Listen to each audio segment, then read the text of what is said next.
My name is Erica Juarez, and at 27 years old, as a captain in the United States Marine Corps, I thought I could handle anything. I was wrong. In the middle of a sun-drenched garden, dressed in immaculate white, my own brother punched me in the face at my wedding. It wasn't an accident. It wasn't the clumsy stumble of a man who'd had too much champagne. It was a punch, swift and precise, that connected with my cheekbone, sent a crackling shockwave through my jaw, and splattered blood across the delicate white lace of my dress. A moment I will never, ever forget. 1 second, I was holding my handwritten vows.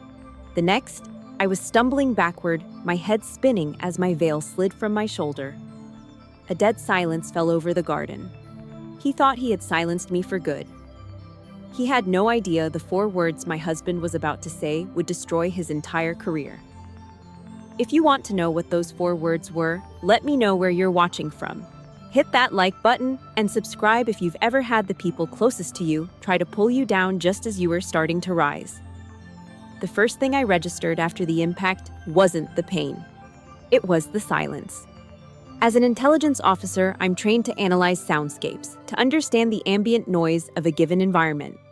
The silence that fell over my wedding was not an absence of noise, it was a physical presence.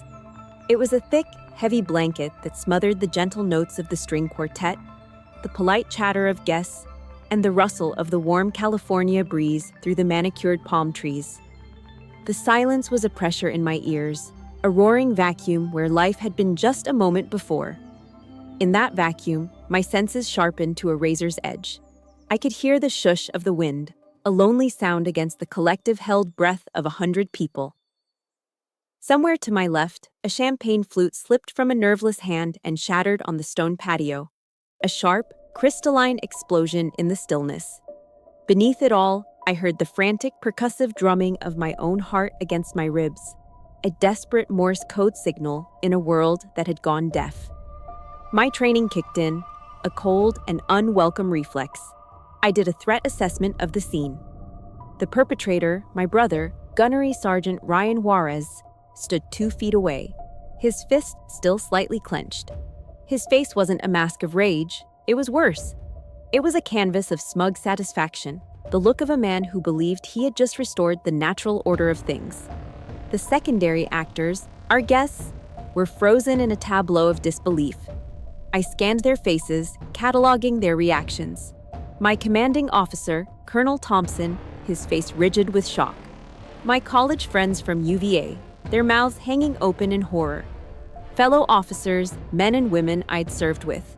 Their expressions unreadable, but their bodies locked in parade rest stillness. They were all witnesses, yet no one moved. No one stepped forward. In that moment, surrounded by the people who were supposed to be my community, my support system, the feeling of absolute isolation was as sharp and clear as the pain now blooming in my jaw. I was an island, and the sea around me was made of their shock. And then, someone did move. It was my mother. For a fraction of a second, a primal childish hope flared in my chest. It was an instinct I thought I had trained out of myself years ago, the hope that a mother would run to her injured child. I envisioned an embrace, a comforting word, a shield against the horror of the moment.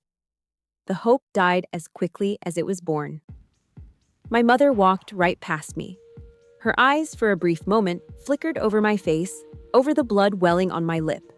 But there was no recognition, no alarm.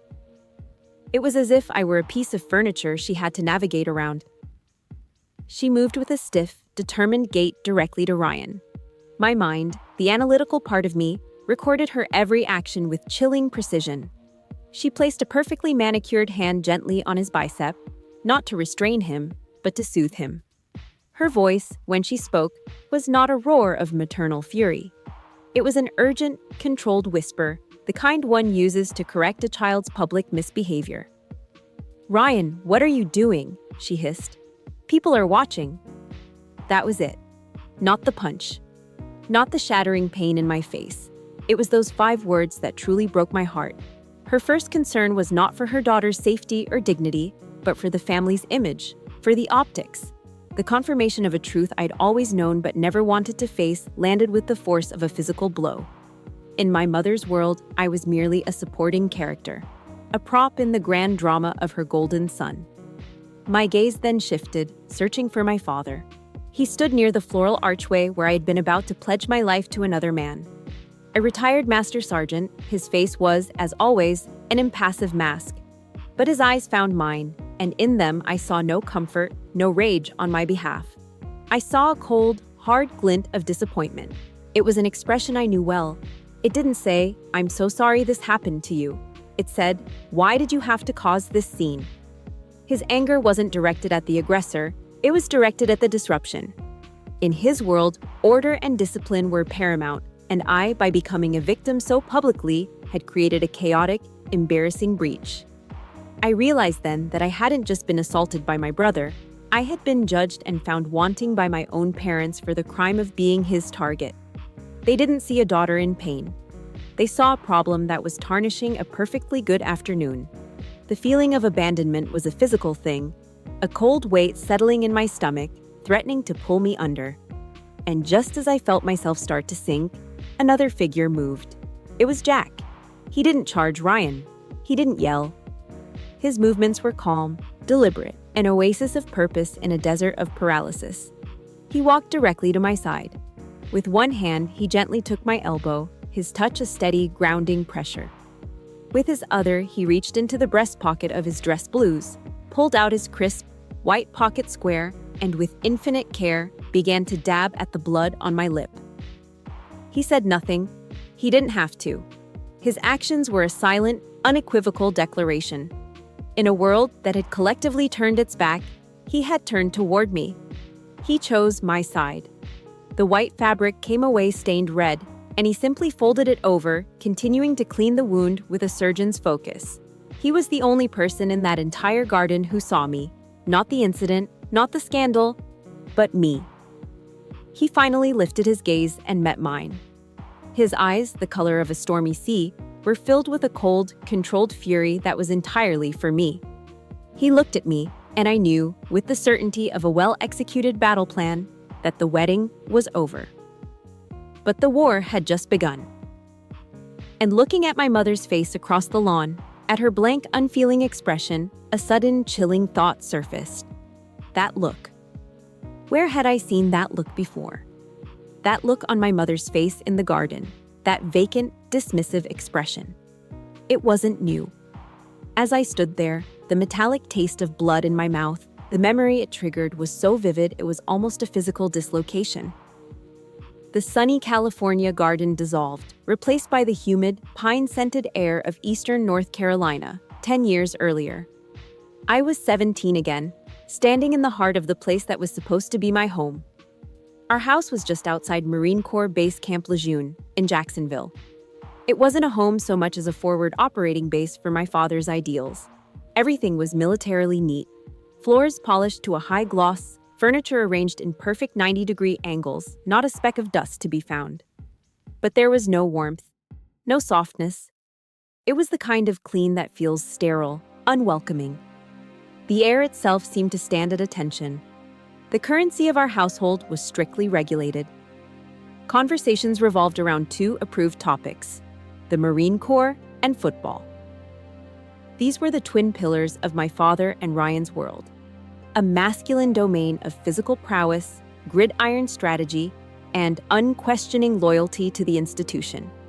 My world, a quiet landscape of history books, classical literature, and philosophical debates I had only with myself, was treated like a foreign country with questionable politics. I was an alien in my own kitchen. I learned to hide my novels, tucking them under my mattress like contraband, because my father dismissed them as useless stuff that softens the brain. To him, strength was measured in push-ups and 40-yard dash times, not in the resilience of a character from a Jane Austen novel or the strategic brilliance of a Roman general I was studying. The memory that came flooding back was from Thanksgiving. The house was filled with the rich, savory smells of roasting turkey and my mother's green bean casserole. For once, I wasn't an outsider. I was vibrating with a secret, A piece of news so monumental, I felt it could single-handedly realign the tectonic plates of our family dynamic. I had been holding on to it all day, waiting for the perfect moment at dinner, like a soldier waiting for the precise moment to launch a perfectly planned offensive. I had received a thick envelope from the University of Virginia a week earlier. Inside was an acceptance letter and the promise of a full ROTC scholarship. It wasn't just an acceptance, it was a validation of every late night I'd spent studying, every extracurricular I'd joined, every sacrifice I'd made while Ryan was out being the local football hero. UVA was one of the best schools in the country. And this scholarship was my ticket out, my declaration of independence. When the pumpkin pie was served, I took a deep breath and laid the crisp, official letter on the table beside my plate. "I have some news," I announced, my voice trembling slightly with excitement. My father picked it up, his eyes scanning the page with a practiced efficiency. My mother leaned over his shoulder. For a moment, there was a flicker of something. Was it pride? But then Ryan, sitting across from me, reached for the pitcher of cranberry juice. He saw the letter. I watched his eyes lock onto the university crest, onto the words, Naval Reserve Officers Training Corps. His expression, a familiar mix of disdain and rivalry, tightened for a split second. Then, with a gesture of practiced, almost theatrical clumsiness, his elbow knocked the heavy glass pitcher. A wave of dark, sticky red liquid surged across the table, engulfing my letter in a crimson tide. "Oops, sorry," he said, the apology utterly devoid of sincerity. He smirked at me. "Desk jockey paperwork stains easy." I stared, speechless, at the soggy, ruined paper. The deep red stain spreading across the official letterhead, bleeding into the ink of my name, was the exact same shade as the blood that would one day stain the white lace of my wedding dress.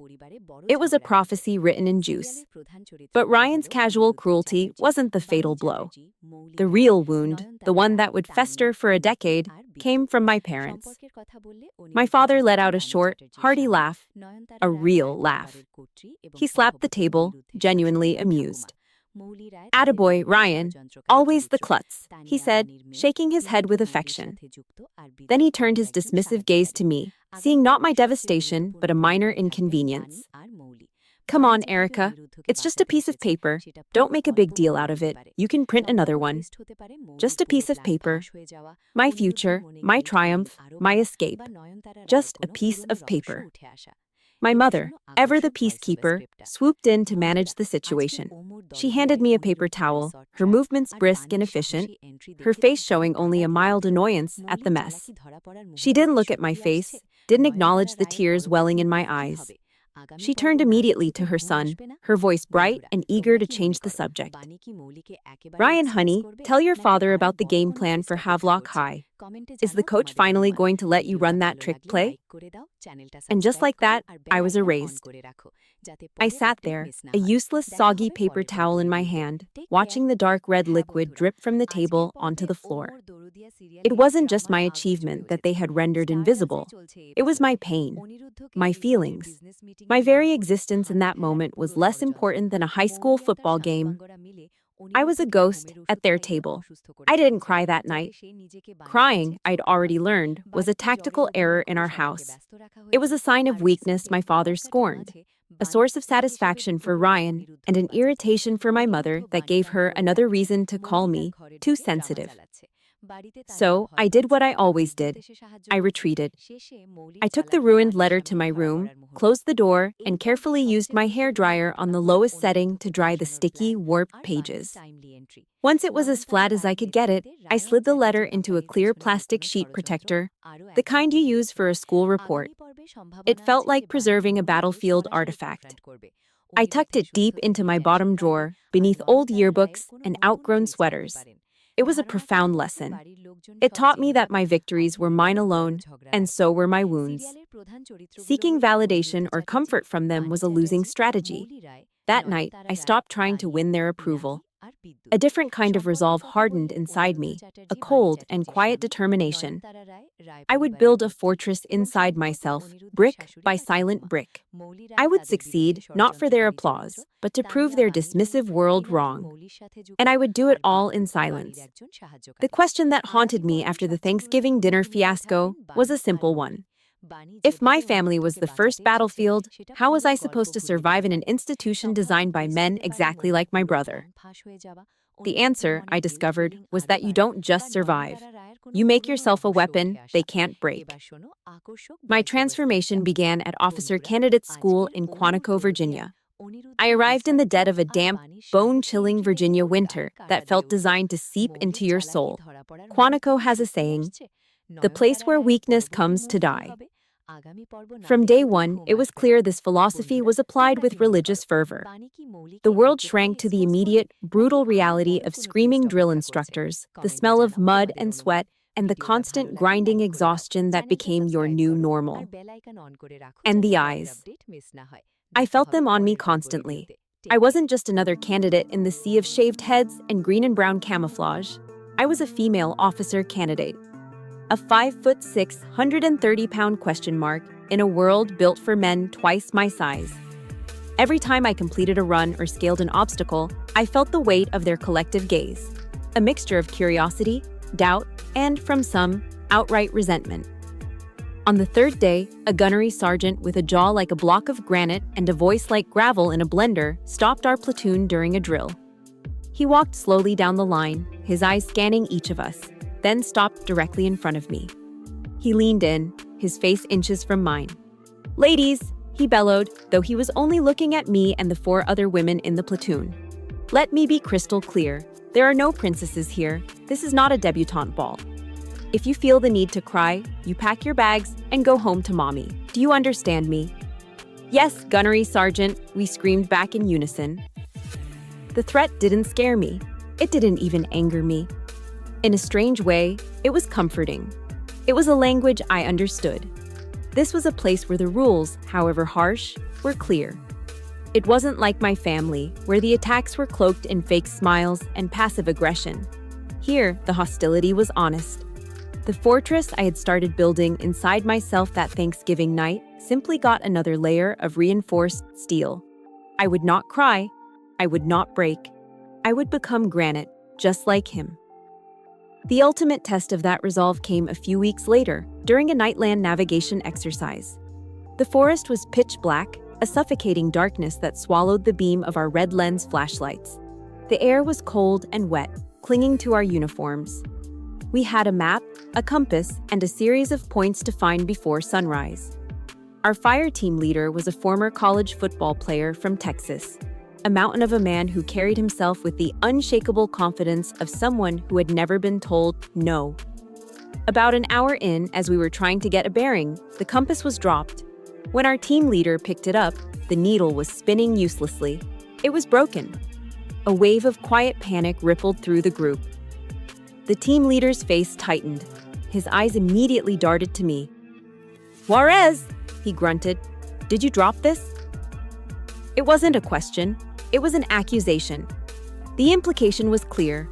The woman, the smaller, less reliable member of the team, must have been the one to screw up. The old Erica would have felt a surge of indignation and argued that he was the one holding it. But the Quantico Erica, the weapon I was forging myself into, remained silent. Arguing was a waste of energy, a resource I couldn't afford to spend. Instead, I just looked up. Above the dense canopy of trees, the sky was clear and peppered with a million icy stars. I remembered all those nights in my backyard in North Carolina, escaping the tension in the house by losing myself in the cosmos with my cheap telescope, the hobby my father had called useless daydreaming. I found the Big Dipper. From there, my eyes traced the familiar path to Polaris, the North Star. It hung there, a steady, reliable anchor in the vast, swirling darkness. My mind started working, calculating angles, visualizing the map, placing our position relative to that single point of light. The voices of my teammates faded into a low hum. It was just me and the stars. After a minute, I lowered my gaze. "That way," I said, my voice flat and certain, pointing through the trees. We need to head that way. The team leader stared at me, his expression a mix of disbelief and contempt. You think you can navigate by a damn star? I know I can, I replied, my tone leaving no room for debate. For a long moment, no one moved. They were lost, and I was offering a way out, but accepting it meant trusting the person they had already decided was the weak link. Finally, with a frustrated sigh, the team leader grunted, Fine, we'll try it your way, Juarez. But if we end up in a swamp, it's on you. We moved through the forest in a tense silence, but as we found the first point and then the second, the silence began to change. We made it back to the rendezvous point just as the first hints of dawn were breaking the horizon, well within our allotted time. Our drill instructor was waiting. Compass break on you, candidates? He asked, a knowing look on his face. Yes, Gunnery Sergeant, our team leader answered. Who got you back? The team leader hesitated, looking at the ground. No one said a word. The silence stretched, thick with unspoken truth. Finally, the instructor just nodded slowly. He didn't ask again. There was no public praise, no, well done, Juarez, no recognition at all. But as we marched back to the barracks, I saw it. A few of my male teammates glanced at me, their expressions different now. It wasn't admiration. It was something more valuable, a grudging, resentful respect. For me, in that silent, cold morning, that was a victory louder than any medal. It was a battle I had won without firing a single shot. It was a small victory, but it was mine. If you've ever had a moment like that, a quiet win that no one else acknowledged, but that meant the world to you, hit that like button and comment, I see you, below. Let's see each other. Months later, when I graduated and pinned the silver bars of a second lieutenant to my collar, I made the mistake of calling Ryan. I still had that flicker of hope, I guess. The call was short. After I told him the news, there was a pause and then a dry, humorless chuckle on the other end of the line. Well, congrats, Second Lieutenant, he said, drawing out my new rank like it was an insult. Guess you can sit behind a desk now and tell real Marines like me what to do. Just try not to get anyone killed with one of your fancy maps. He hung up. I stood there in my perfectly pressed uniform, looking at the reflection of the 2 silver bars in the mirror. I had paid a steep price for them, earned through sweat, isolation, and sheer force of will. And to my family, they were still just a punchline to a joke I wasn't in on. After the cold, damp crucible of Quantico, the Marine Corps sent me to the desert. It was a complete sensory shock, trading the oppressive humidity of Virginia for the dry, searing heat of the Mojave. My new post was the Marine Corps Air Ground Combat Center in 29 Palms, California. A sprawling, unforgiving landscape of sand, rock, and relentless sun. It was a place where everything, from the spiky Joshua trees to the scorpions hiding under the rocks, seemed capable of cutting or burning you. The heat wasn't just in the air. It was a constant, oppressive pressure that mirrored the intensity of the training. We were engaged in a combined arms exercise, a massive war game designed to push every unit to its absolute breaking point. It was in this furnace, a place designed to strip away everything but the essentials, that I first met Major Jack Monroe. He was an FA-18 pilot, assigned to our command element as an air officer. In a world of loud, swaggering personalities, Jack was an anomaly. He was quiet, not in a shy or uncertain way, but with a deep, self-contained stillness. He didn't boast about his flight hours or tell exaggerated stories. He observed. He listened. And when he spoke, his words were precise, economical, and carried an unnerving weight of authority that made everyone else, even the colonels, pause and listen. He was a stark contrast to the blunt force instrument that was my brother and the performative masculinity of my father. Jack's strength wasn't a performance. It was a fundamental state of being. My battlefield here wasn't the physical terrain, but the chaotic heart of the Command Post Exercise, or CPX. It was a massive tent, humming with the noise of generators and filled with the glow of dozens of computer monitors. The air was thick with the smell of stale coffee, sweat, and rising tension. Infantry officers, my brother's people, were yelling into radios, their voices raw with stress. Reports were contradictory, intelligence was flawed, and the simulated enemy was closing in. It was a storm of noise and ego. I said nothing. My job as an intelligence officer wasn't to shout the loudest. It was to find the signal in the noise. I sat at my station, a calm island in the middle of the hurricane, meticulously cross-referencing topographic maps with live drone feeds and fragmented intel reports from the field. I was fighting a war on paper, a silent battle of patterns and probabilities. The shouting men around me saw a map with friendly and enemy icons. I saw a story unfolding, a narrative of deception. And deep within that narrative, I found a flaw. A critical vulnerability in the enemy's defensive line that everyone, in their frantic haste, had overlooked. I was marshaling my evidence, preparing to present my findings in the precise, emotionless language the command respected, when a shadow fell over my map. I looked up to see Major Monroe standing beside me. He hadn't said a word, but his presence cut through the surrounding chaos. He leaned over my shoulder, and my breath caught. He pointed a single, steady finger to the exact grid coordinate I had been staring at.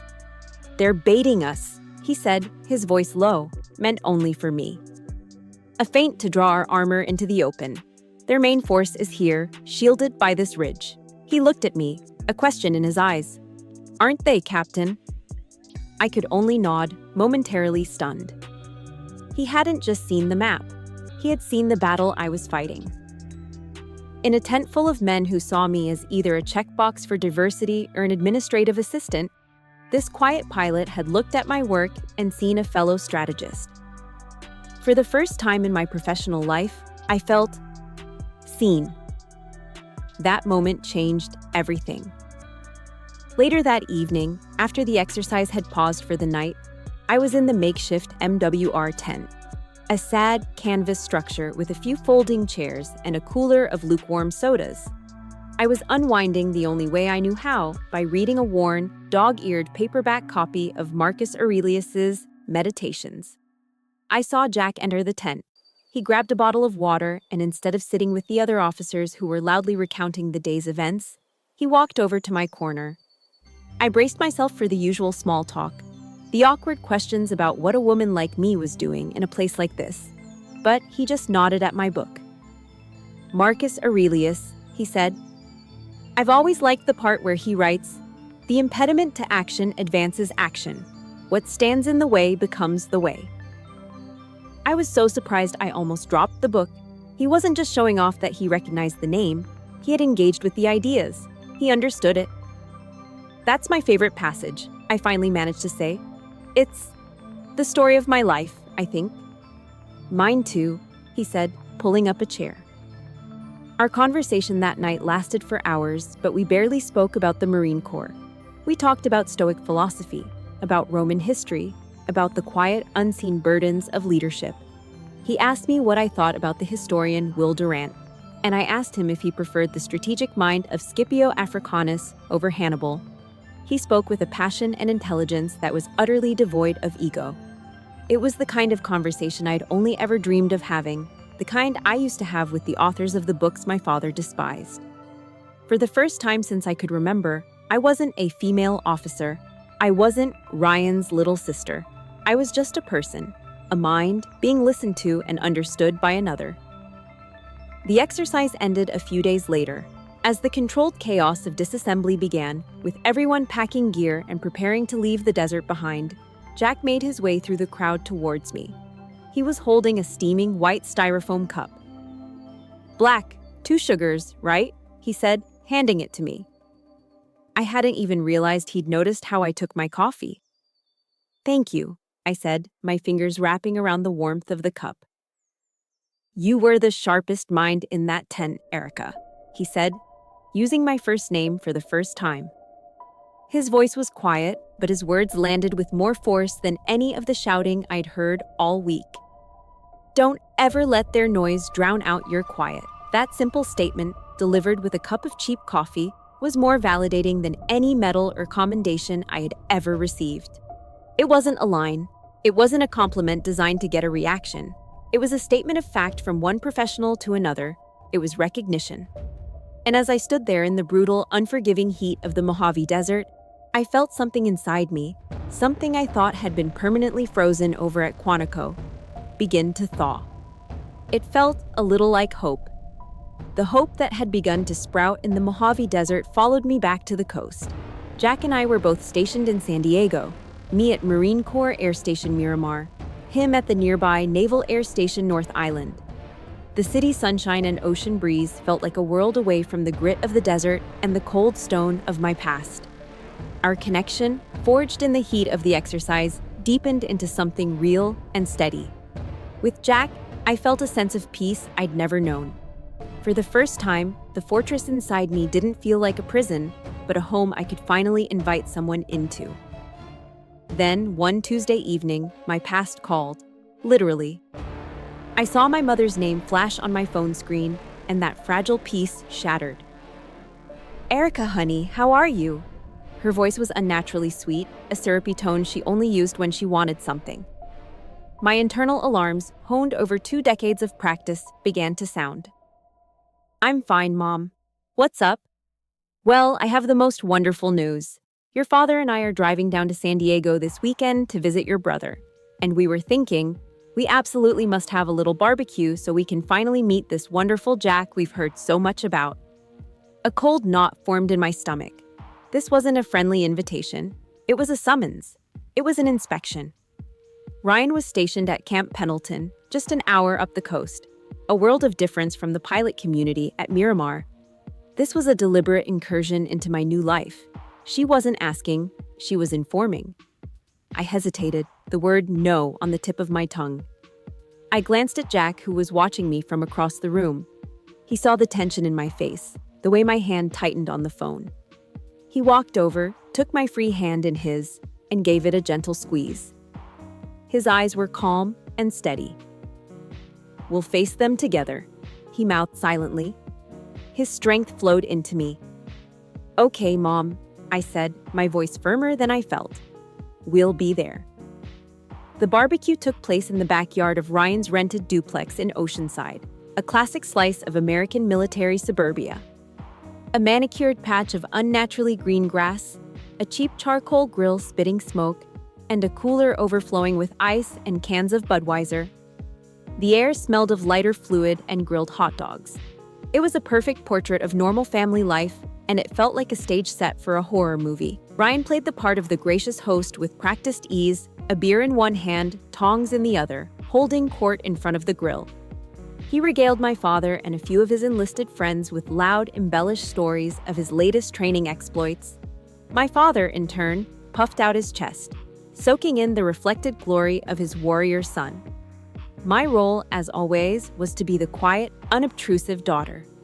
Jack's role, I soon learned, was to be the target. My father began the interrogation subtly. "So, Jack," he started, clapping him on the shoulder a little too hard. "Erica tells me you fly those fancy jets. Ryan here, he can run 3 miles in 17 minutes. What's your time?" Jack, who could easily match that time, just smiled politely. "That's impressive, sir. They don't time our 3-mile runs in the cockpit." It was a brilliant answer, deflecting the comparison without being disrespectful. I watched my father's smile falter for a fraction of a second, annoyed that his jab hadn't landed. The performance continued, a relentless series of passive-aggressive comparisons where Jack's career as an officer and a pilot was framed as somehow less authentic, less difficult than Ryan's life as a grunt. I felt like I was watching a play I'd seen 100 times, but this time, I wasn't in the audience alone. Jack was right there beside me, a silent, steady presence in the storm. The main event came after we had eaten, as the sun began to dip towards the Pacific. My father draped an arm around Jack's shoulders, pulling him into a man-to-man charade of camaraderie. "You know, Jack," he said, his voice loud enough for everyone to hear. "This kid right here," he said, nodding at Ryan. "He was just nominated for non-commissioned officer of the quarter, a natural-born warrior." Then he turned his full attention to Jack, his eyes glinting. "Must be nice for you, though, huh? Sitting up there in that air-conditioned cockpit while the real work gets done on the ground." The insult was so blatant, so perfectly crafted to diminish Jack while elevating Ryan, that the air grew thick with it. I saw Jack's jaw tighten, a flicker of cold anger in his eyes, but his voice, when he spoke, was perfectly level. The AC is definitely helpful when you have to make a split-second decision at Mach 2, sir. But you're right. Gunnery Sergeant Juarez is a credit to the Corps. He had done it again. He had affirmed my father's premise, complimented my brother, and defended his own honor in a single, elegant sentence. I saw a flash of disappointment in my father's face. His weapon of choice, public humiliation, had failed to find its mark. The final act of the play was saved for me. Later, as I was helping my mother clear paper plates from the patio table and take them into the kitchen, she closed the sliding glass door behind us, shutting out the noise of the party. The moment we were alone, her sweet voice returned, now laced with a conspiratorial tone. "Erica, honey," she began, not looking at me as she scraped leftover potato salad into the trash. "There's something I need you to do." I braced myself. "Your brother? He's in a bit of a tough spot financially. He bought that new pickup truck, you see, and the payments are just a little more than he can handle right now." She finally turned to look at me, her eyes wide and pleading. "You're a captain now. Your salary is higher than his. I was thinking you could just help him out. Lend him some money to get him through. After all, that's what family is for, right? We help each other." And there it was, the real reason for the visit, the reason for the barbecue, the fake smiles, the forced pleasantries. They hadn't come to meet Jack. They had come for my money. I just stood there, speechless. The request wasn't just insulting. It was a complete erasure of my entire existence. My years of hard work, my struggles, my achievements. None of it meant anything. In their eyes, my success didn't make me worthy of respect. It just made me a more convenient resource. I wasn't their daughter, I was their ATM. And the rage that had been simmering beneath the surface all afternoon began to boil. The boiling rage I felt didn't manifest as a scream. It didn't come out in a torrent of tears or a slammed door. For years, my family had trained me to suppress, to contain, to endure. So the rage, when it finally crested, transformed into something else entirely. A terrifying, glacial calm. It was the same icy focus I felt in the CPX tent the moment before I identified the enemy's weakness. And right now, the enemy was standing in front of me, holding a dirty paper plate. I looked my mother straight in the eye. For the first time in my 27 years, the ingrained fear of her disapproval was gone, burned away by the sheer heat of my anger. "No," I said. The word was quiet, but it landed in the space between us with the force of a gunshot. My mother blinked, a flicker of confusion in her eyes. It was a response so foreign to her, so outside the script of our family drama, that she couldn't immediately process it. "What? What did you say?" I said no, I repeated, my voice steady, devoid of any tremor. "I will not be giving Ryan any money." The confusion on her face curdled into disbelief, then into indignation. It was the look of a monarch whose most loyal subject had just spat on her shoes. "Why on earth not?" she sputtered, her voice rising. "He's your brother. He's a 30-year-old gunnery sergeant in the United States Marine Corps," I replied, my tone as cold and sharp as a bayonet. "He's responsible for his own choices, including buying a truck he can't afford. I am not his bank." The logic of my statement was irrefutable, and that made her even angrier. Backed into a corner, she did what she always did. She reached for her ultimate weapon, guilt. Her face transformed, melting into a mask of wounded sacrifice. "Ungrateful," she whispered, the word laced with venom. "After everything this family has done for you, your father and your brother served in combat zones. They shed blood and sweat on the battlefield so that people like you," she said the word with a sneer, "could go to a nice college and sit safely in an air-conditioned office, playing games on a computer. You owe them. You owe this family." It was her nuclear option, the argument designed to trigger all the insecurities they had so carefully planted in me over the years. The idea that my service was lesser, my accomplishments fraudulent, my life a debt I could never repay. In the past, it had always worked. It had always reduced me to a guilty, apologizing child. But this time, it didn't. This time, I didn't feel guilt. I felt nothing but a pure, liberating clarity. All the pieces of my life, all the injustices and slights, clicked into place. I remembered Jack's words to me in the desert. Don't ever let their noise drown out your quiet. And in that moment, I knew my quiet was over. I owe them nothing, I said, and my voice was no longer quiet. It was hard, and it was loud, and it echoed in the small kitchen. Let's be very clear. I got into the University of Virginia on my own academic scholarship. I endured and graduated from officer candidate school on my own strength. I wear this rank on my collar because I earned it, not because anyone handed it to me. I have paid every debt, Mom. My accounts are clear. The sound of our raised voices had drawn an audience. The sliding glass door opened, and my father and Ryan stepped inside, drawn by the scent of a conflict they assumed I would lose. Ryan had a smug, knowing smirk on his face. "What's the matter, little sister?" he sneered, leaning against the counter. "Don't want to share the wealth?" And that was it. That was the final push. The casual cruelty, the absolute certainty in his eyes that he was entitled to the fruits of my labor. The years of being invisible, of being second best, of being the family ATM. All of it coalesced into a single, unbreakable point of resolve. I turned from my mother and faced all three of them. My father, with his judgmental silence. My mother, with her manipulative tears now starting to well up. And Ryan, with his arrogant smirk.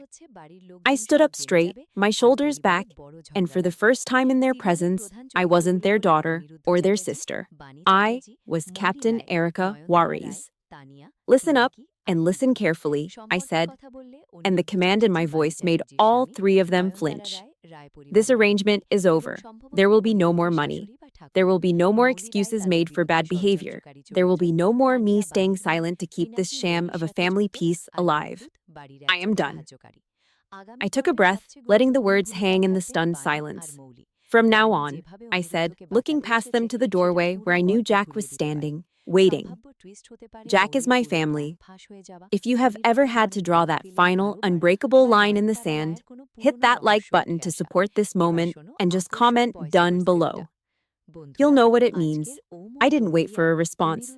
The fortress inside me had not just been defended, its gates had been sealed forever. I turned my back on the three of them, on their shocked and furious faces. I walked out of the kitchen, right past Jack, and towards the front door. He didn't say a word, just fell into step beside me. I reached out, and my hand found his. Together, we walked out of that house, leaving behind the wreckage of a family that had just lost its last ounce of control over me and stepped out into the clean, cool California night. The drive back to our apartment in La Jolla was quiet, but it wasn't the heavy, oppressive silence I had grown up with. It was a different kind of quiet, the focused silence of two teammates after a skirmish, regrouping and assessing the field. The windows of Jack's old Jeep were down, and the cool, salty air of the Pacific washed over us, cleansing the stale, suffocating atmosphere of my brother's backyard. I watched the headlights cut a path through the darkness, my mind replaying the scene in the kitchen, my own voice echoing with a strength I hadn't known I possessed. I was the first to speak, breaking the comfortable silence. "I can't do this anymore, Jack," I said, my voice low but firm. "I won't let them ruin our wedding. I won't let him ruin it." Jack didn't take his eyes off the road, but he reached over and placed a hand on my knee, a simple gesture of solidarity. "I know," he said, "and we won't let that happen. But we're not going to fight him his way. We're not going to get into a shouting match or a fist fight. We're going to fight him our way." His words resonated deep within me. Our way. The way of the strategist. The way of the mind, not the fist. Later that night, the emotional storm had passed, leaving behind a cold, clear sense of purpose. We were in our small, book-filled apartment overlooking the ocean. I had my worn paperback copy of Sun Tzu's The Art of War on the coffee table, its pages filled with my notes. It had been my guide through the intellectual battles of Quantico and beyond. Jack disappeared into his study and came back with a thick, government-issue binder. He placed it on the table right next to my book. The title on the spine was stark and official: Manual for Courts Martial, United States, 2019 edition. Inside was the Uniform Code of Military Justice, the UCMJ. Your enemy, Jack said, tapping the cover of the UCMJ, has built his entire identity on this book. He worships the parts about rank, obedience, and aggression. He paused, his expression serious. But he's ignorant about the rest of it. He doesn't understand the parts about honor, conduct, and the integrity of the institution. He opened the binder to a well-marked page. There's an article in here, Article 134. It's often called the General Article. It's a catch-all for offenses that aren't specifically listed elsewhere. He ran his finger along the text. It covers all conduct of a nature to bring discredit upon the armed forces. It's about perception, Erica. It's about upholding the image of the service. A light went on in my mind. So, a public spectacle? Exactly, Jack confirmed. A brawl between family members at a barbecue is one thing, but a gunnery sergeant publicly assaulting a captain at her wedding, an event attended by dozens of other service members, including senior officers, is not just a personal attack. It's a flagrant violation of Article 134. It's professional suicide. I stared at the two books sitting side by side. On one side, ancient Chinese wisdom on strategy. On the other, the modern bedrock of American military law. The principles were the same. Sun Tzu wrote, "Know your enemy and know yourself, and you will not be imperiled in 100 battles." I knew my enemy. Ryan's entire world was the Marine Corps. His pride, his reputation, his sense of self-worth. It was all tied to his uniform and the respect he commanded from his subordinates. He saw the world in a simple, brutal hierarchy of physical strength. That was his weakness. He was a bull, powerful and direct. But he could only see the red cape, not the matador holding it. He only respects rank and force, I said, thinking aloud, the pieces of the puzzle clicking into place in my intelligence analyst brain. The concept of family means nothing to him in a confrontation. It's just a word he uses for leverage. But the title, officer? I trailed off, the idea crystallizing. Assault is a legal term. It's not hitting or fighting. It's a crime. A violation of the code. I looked up at Jack, my heart beating faster now, not with fear, but with the thrill of a winning strategy forming. "The words," I said. "You just assaulted an officer." Jack looked at me, and his eyes were filled with a profound admiration that felt more intimate than any kiss. He nodded slowly. "Those 4 words," he said, his voice full of respect. "They take away all his power. They reframe the entire event. He's no longer the dominant brother putting his uppity sister in her place. He's the subordinate who just committed a criminal act against a superior. He's no longer the aggressor, he's the defendant. And the audience he's trying to impress, the other Marines, they become the witnesses to his career's implosion.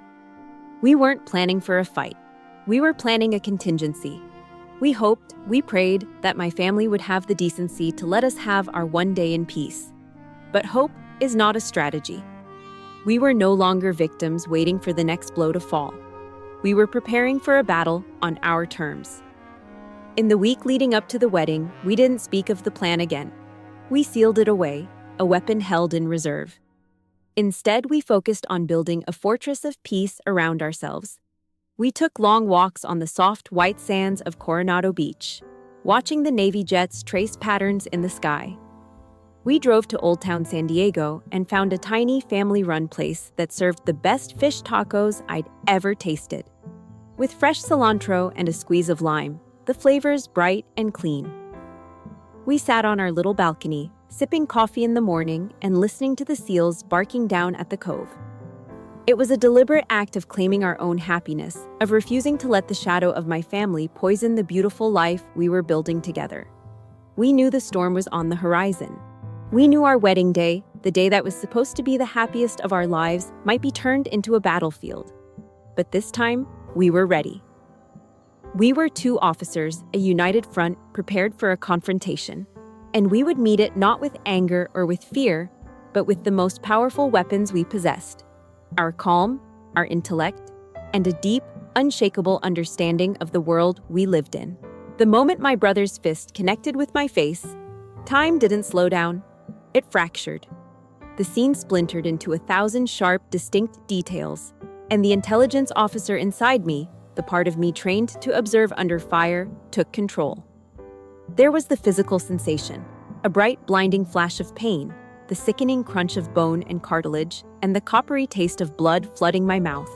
Then came the auditory data, the collective gasp from our guests, the sharp crack of a champagne flute shattering on the stone patio, and underneath it all, the steady, rhythmic thumping of my own heart, like a drumbeat counting down to a planned detonation. But this time, unlike the first time I described this moment, there was no panic. There was no chaotic swirl of confusion. As I stumbled back, my pristine white dress now stained with a splash of crimson, I was watching. I was assessing.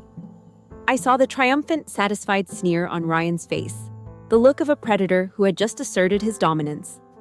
I saw the blank, almost bored expression on my mother's face and the cold, annoyed glare from my father. I saw the frozen shock on the faces of our friends and commanding officers. I saw it all, not as a victim, but as a soldier in a well-laid ambush, watching the enemy walk directly into the kill zone. My part in the plan was over. I had been the bait. Now, it was Jack's turn. He moved. His actions were not the frantic, enraged movements of a man whose bride had just been attacked. They were deliberate, precise, and economical. The movements of a pilot executing a well-rehearsed emergency procedure. He took 2 steps forward, placing his body squarely between me and Ryan, creating a physical shield. His back was to me, but I could feel the coiled stillness in his posture. He looked at my brother, and his eyes, usually so warm and thoughtful, were as cold and gray as battleship steel. Then, he spoke. His voice wasn't a shout. It was calm, controlled, and projected with the clarity of a command that expected instant obedience. It cut through the dead, heavy silence like a razor. "Gunnery Sergeant, face the wall." The 4 words hit the air with the force of a sonic boom. The effect was instantaneous and absolute. The entire context of the afternoon shattered and reformed into something new. This was no longer an ugly family dispute at a wedding. This was a military command. This was a matter of order and discipline.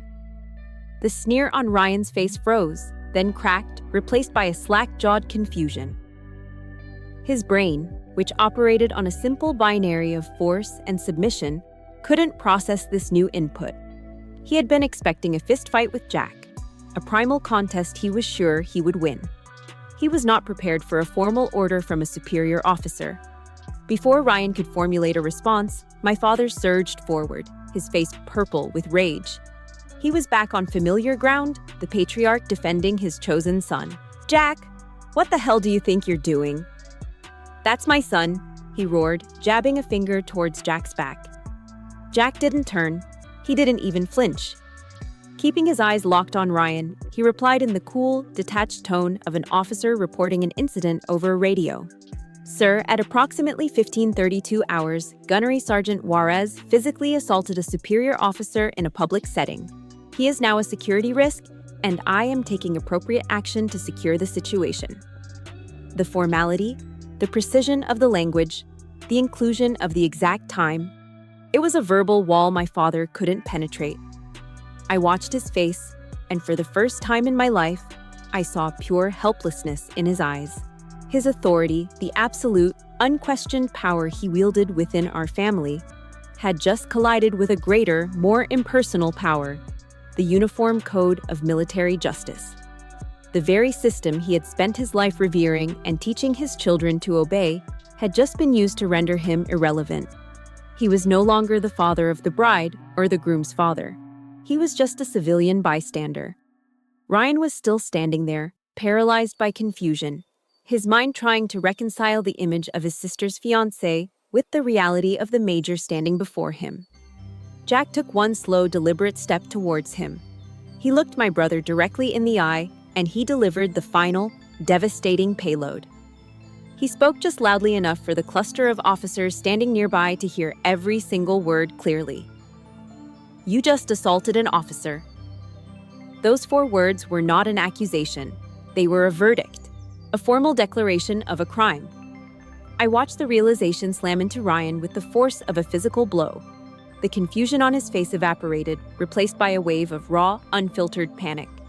His eyes darted around, desperately searching for support, for someone to validate his actions, to join him in his contempt. He looked at the other Marines, his brothers in arms, the men whose respect was the foundation of his entire identity. He found none. All he received were cold, hard stares. Stares of disbelief, of disgust, of professional condemnation. In their eyes, he was no longer Ryan Juarez, the tough-as-nails grunt. He was a disgrace, a liability. A man who had just committed the cardinal sin of striking an officer, and a female one at that, at her own wedding. He had brought discredit upon the Corps. His career, his honor, his pride, the entire edifice of the identity he had so carefully constructed crumbled into dust in the space of 10 seconds. The color drained from his face, leaving a pasty gray pallor. The physical giant, the natural-born warrior, looked small, pathetic, and utterly defeated. He had lost. Not in a brawl, not in a contest of strength that he could understand. He had lost in a strategic chess match he never even knew he was playing, and I stood there, tasting my own blood, my white dress ruined, and felt the undeniable, exhilarating, and utterly ferocious satisfaction of victory. The clean, sharp satisfaction of victory is a fleeting thing. It burned brightly for a moment, a supernova of vindication in a sun-drenched garden. But supernovas, by their very nature, collapse. What's left behind is the aftershock, the debris, and a vast, echoing emptiness. Our wedding ceremony never resumed. The scene transformed from a celebration of love into a sterile, surreal tableau of a formal investigation. The military police arrived, their uniforms a stark, sobering contrast to the pastel dresses and crisp suits of our guests.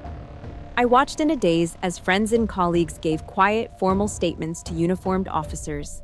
My beautiful three-tiered wedding cake, with its delicate sugar flowers, sat untouched on a linen-draped table, a monument to a future that had been violently interrupted. Through it all, I saw my parents. They weren't yelling or crying. They were huddled in a corner with a military lawyer, their faces tight masks of controlled fury. They were managing the damage, not grieving the wound. Not once did they look at me.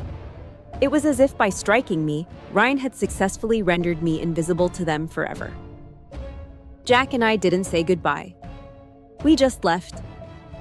We slipped away from the wreckage of our own wedding, leaving behind the quiet murmurs of official procedure and the ghost of what should have been the happiest day of our lives. The silence in our apartment was different. It wasn't the tense silence of my childhood home, nor the focused silence of a mission plan. This was a hollow silence, the kind that rushes in to fill a vacuum. The adrenaline from the confrontation had drained away, taking the rage and the triumph with it, leaving behind a profound, bone-deep exhaustion. I sank onto the sofa, still in my wedding dress. The delicate lace was rumpled, a small brownish stain of dried blood marring the bodice. The dress felt like a costume from another life, a role I had briefly played and then forgotten. My jaw ached with a dull, throbbing rhythm. Jack didn't speak. He didn't offer empty platitudes. He simply began the quiet work of caring for me. He knelt before me and carefully unpinned my veil, his fingers gentle as he worked the bobby pins from my hair. He returned from the bedroom with a soft t-shirt and sweatpants, laying them beside me. Then, from the kitchen, I heard the freezer door open, the clink of a mug, the click of the kettle. He came back with an ice pack wrapped in a dish towel and a steaming mug of what smelled like chamomile tea. He gently placed the ice pack against my swollen jaw, the cold a welcome shock against the persistent ache, and set the mug on the coffee table.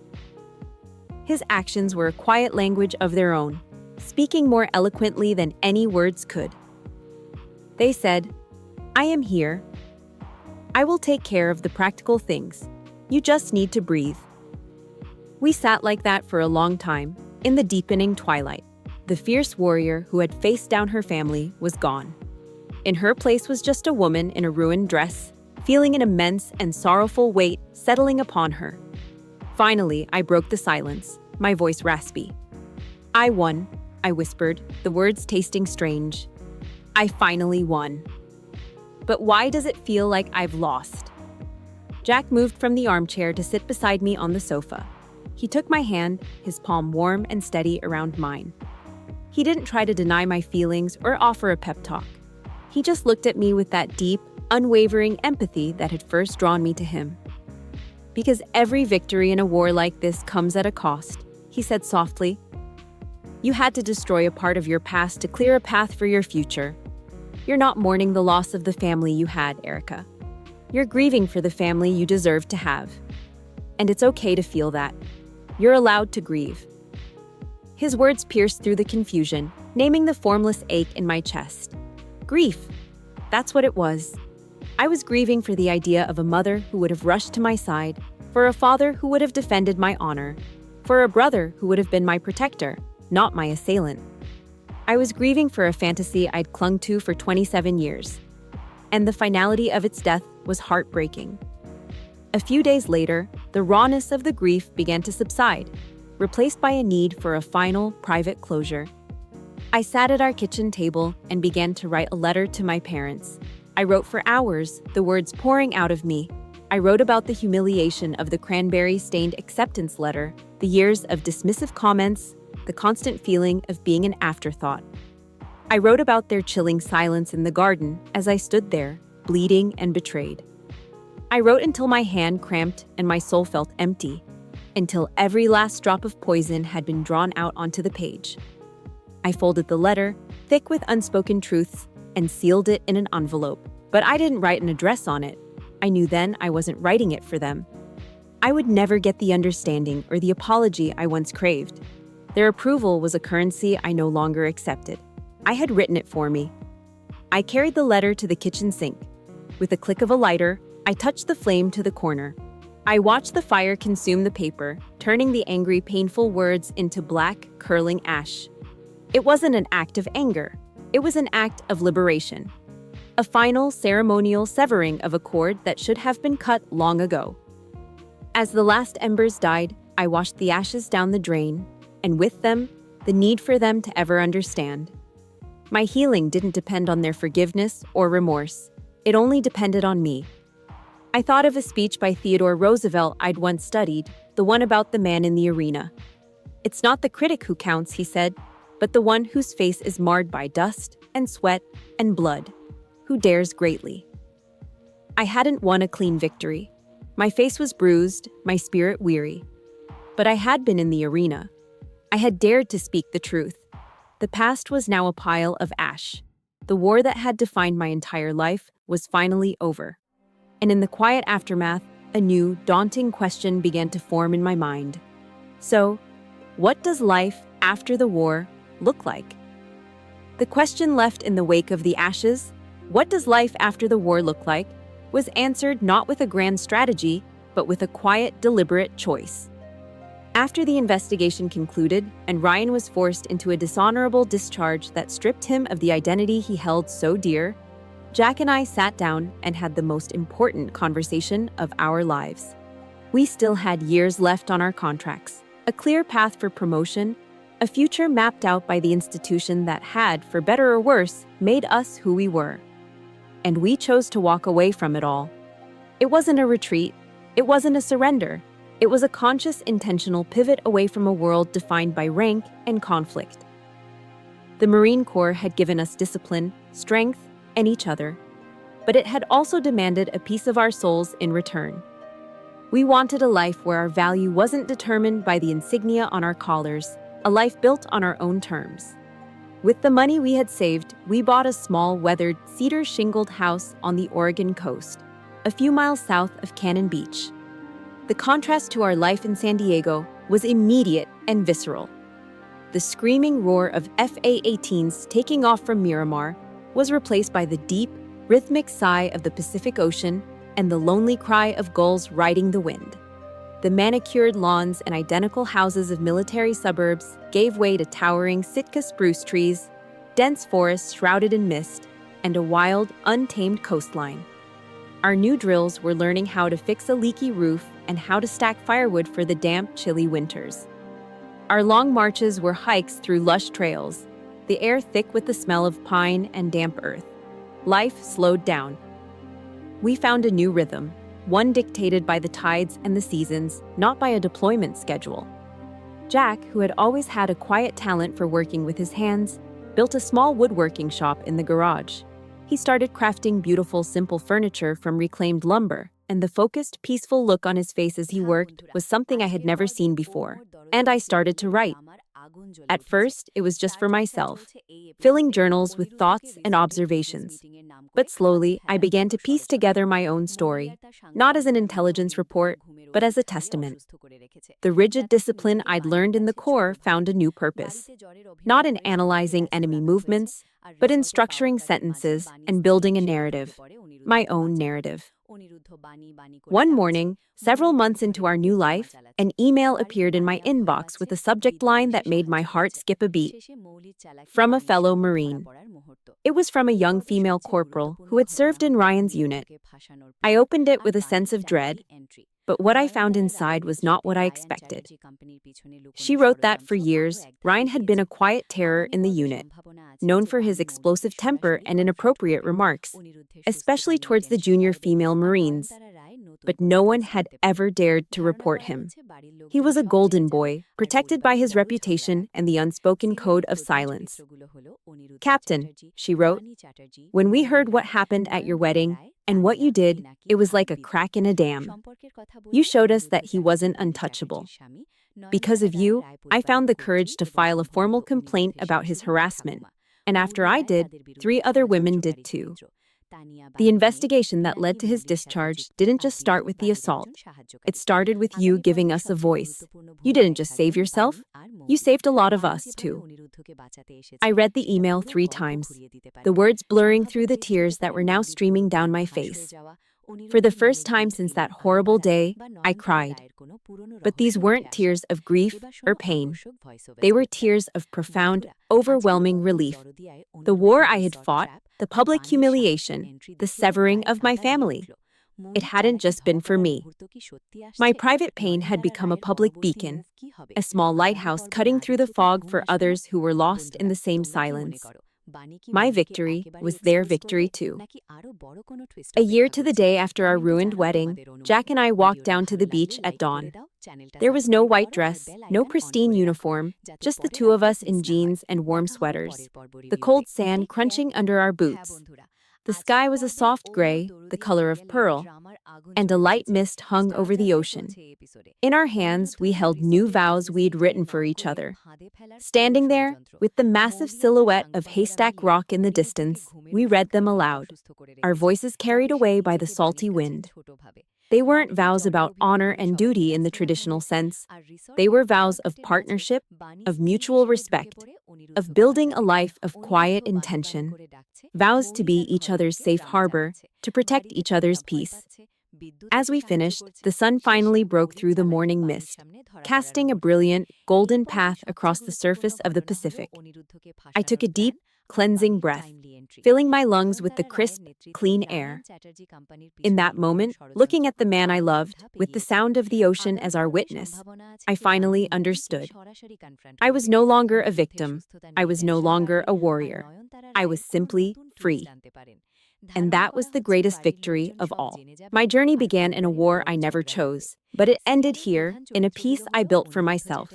This story is my own, but its heart belongs to anyone who has ever had to fight to be seen, or struggled to find their voice in the silence. Know that your own peaceful shore is waiting for you, and you have the strength within you to reach it. If my story gave you a piece of hope today, please hit the like button. Subscribe for more stories about finding strength in the quiet places, and share this with someone who needs to be reminded that they can win their own war. Thank you for listening and for being part of my victory.